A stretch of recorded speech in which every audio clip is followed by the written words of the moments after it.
দেশের লোকসভা নির্বাচনের দিন ইতিমধ্যে ঘোষণা করেছে জাতীয় নির্বাচন কমিশন। লোকসভা নির্বাচনকে কেন্দ্র করে ইতিমধ্যে বিভিন্ন জায়গায় প্রচার শুরু করেছে শাসক দল সহ বিভিন্ন রাজনৈতিক দলের লোকেরা। তবে দুর্গাপুর বর্ধমান লোকসভা নির্বাচন কেন্দ্রের রাজ্যের বিরোধী দল বিজেপি নিজেদের প্রার্থীর নাম ঘোষণা করতে না পারলেও রাজ্যের শাসক দল তৃণমূল কংগ্রেস দেশের বিশ্বকাপ জয়ী দলের সদস্য কীর্তি আজাদকে বর্ধমান দুর্গাপুর লোকসভা কেন্দ্রের প্রার্থী হিসেবে নাম ঘোষণা করেছে। আর তারপরেই জনসংযোগ শুরু করেছেন কীর্তি আজাদ। শুধু তাই নয়, একেবারে ফাঁকা ময়দানে এখন ছয় হাঁকিয়ে চলেছেন বর্ধমান দুর্গাপুর লোকসভা কেন্দ্রের 2024 নির্বাচনের তৃণমূল কংগ্রেস প্রার্থী প্রাক্তন বিশ্বকাপ জয়ী ক্রিকেটার কীর্তি আজাদ। তবে বৃহস্পতিবার সকালে একেবারে অন্যভাবেই জনসাধারণের সামনে এলেন তৃণমূলের বর্ধমান দুর্গাপুর লোকসভা নির্বাচনের তৃণমূল প্রার্থী কীর্তি আজাদ। এদিন তার সঙ্গে ছিলেন রাজ্যের মন্ত্রী প্রদীপ মজুমদার, জেলা তৃণমূল কংগ্রেস সভাপতি তথা পাণ্ডবেশ্বর বিধায়ক নরেন্দ্রনাথ চক্রবর্তী সহ তৃণমূলের কর্মী ও সমর্থকেরা। এদিন তিনি সাইকেলে করে বাজার করতে পৌঁছে গেলেন দুর্গাপুর ইস্পাত নগরীর চণ্ডীদাস বাজারে।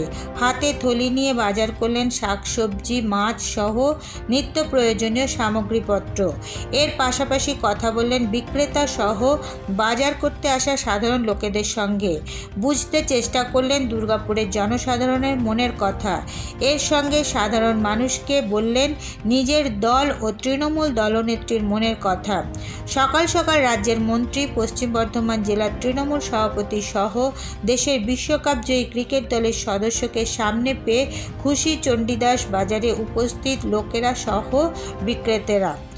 আর তারপরেই সাংবাদিকদের বিভিন্ন প্রশ্নের উত্তরও দিলেন সমহিমায়। उम्मीद माँ भगवती कृपा से, महामाया कामाख्या माँ की कृपा से बहुत अच्छा है।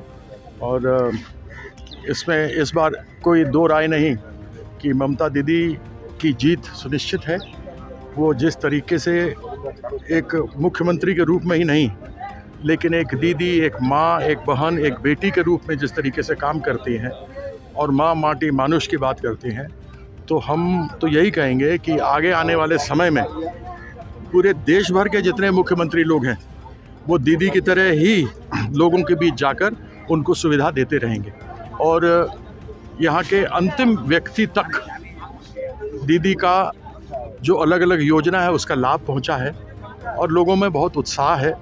इस बार बंगाल से बीजेपी 0 पर आउट हो जाएगा और हम उसको सिक्सर मार के बाहर कर देंगे। काला नहीं हो। देखिए, जब सामने वाला कैप्टन ममता दीदी हो तो बड़ा बड़ा लोग का हालत ख़राब हो जाता है, अपना बाड़ी से नहीं निकलता है लोग।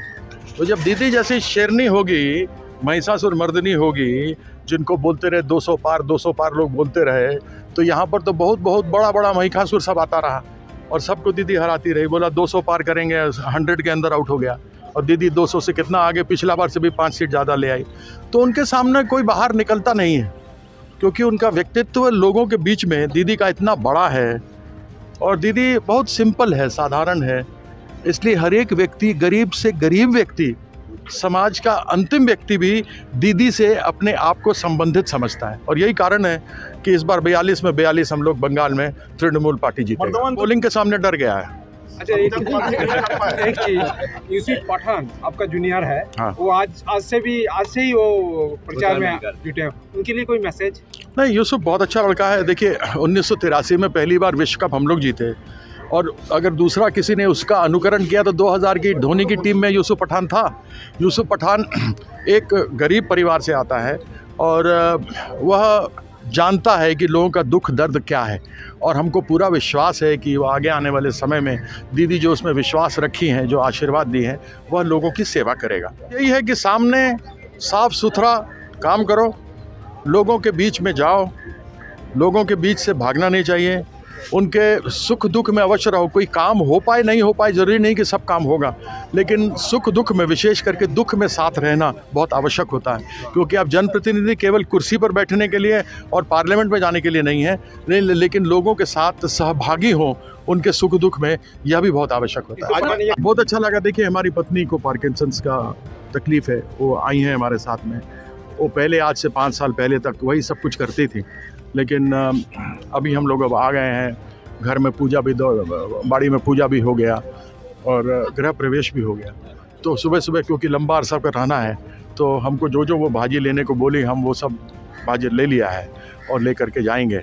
और बस यही है कि आशीर्वाद माँ का उनके ऊपर हमारे ऊपर बना रहे, यही अपेक्षा रखते हैं। आपको मालूम है कि शुरू में त्रेता काल में मिथिला था, तब कुछ नहीं था। अयोध्या था, मिथिला था, किष्किंधा था, दंडकारण्य था, रामेश्वरम था, लंका था, और कोई राज्य नहीं था। आज से 2-2.5 हज़ार साल पहले बंगाल प्रेसिडेंसी बना, एक अपने आप में जगह बनी। और अंग्रेज़ ने आकर, कल क्या तारीख है बताइए तो, कल कौन सा तारीख है? कल 22 तारीख, कल 22 तारीख है, 22 मार्च है। 1912, हम इतिहास के स्टूडेंट हैं सेंट स्टीफेंस कॉलेज के। 22 मार्च 1912 को अंग्रेज़ लोग बंगाल को तोड़ दिया और उसमें से बिहार को निकाल दिया और उड़ीसा को निकाल दिया। नहीं तो 22 मार्च 1912 से पहले हम सब एक थे। हमारा जो घर है उसका नाम है दरभंगा। कुछ पता लगता है? दड़ीबंगा, दौरबंगा, बंगाल का दरवाज़ा। ठीक, अभी जा रहे हैं माछ लेने के लिए, रुई माछ इलीच सब लेंगे हम, तो वो सब हम खाते हैं। हाँ, माछ हमको बहुत अच्छा लगता है, बहुत बढ़िया लगता है। छोटा माछ खाते हैं, पापदा खाते हैं, उसको तो फ्राई करते हैं सरसों के तेल में, और फ्राई करके खाते हैं तो उसका कांटा के साथ भी कचर कचर खा जाते हैं। हाँ, जोर का मजा है। वो हिलीच थोड़ा सा यहाँ अटकता है। विरोधी को क्या बोलेंगे? सर, 1 महीना पहले से टिकट जब आप घोषणा नहीं हुई, आप आए, बहुत सारा सभाएं भी किए, क्या खामियां है जो अभी तक जो यहाँ का जो संसद नहीं किया, ये बोलिए आपका। ऐसी अनेकों केंद्र सरकार के कार्यक्रम हैं जिसको लेकर उनके ऊपर बहुत बड़ा प्रश्न चिन्ह है। सबसे पहली बात तो है कि उनको यहाँ आना चाहिए, आकर के परिस्थिति को देखना चाहिए, लोगों से मिलना चाहिए और मिल करके उनका समाधान करना चाहिए। এরপর নজর রাখুন আমাদের পরবর্তী খবরে।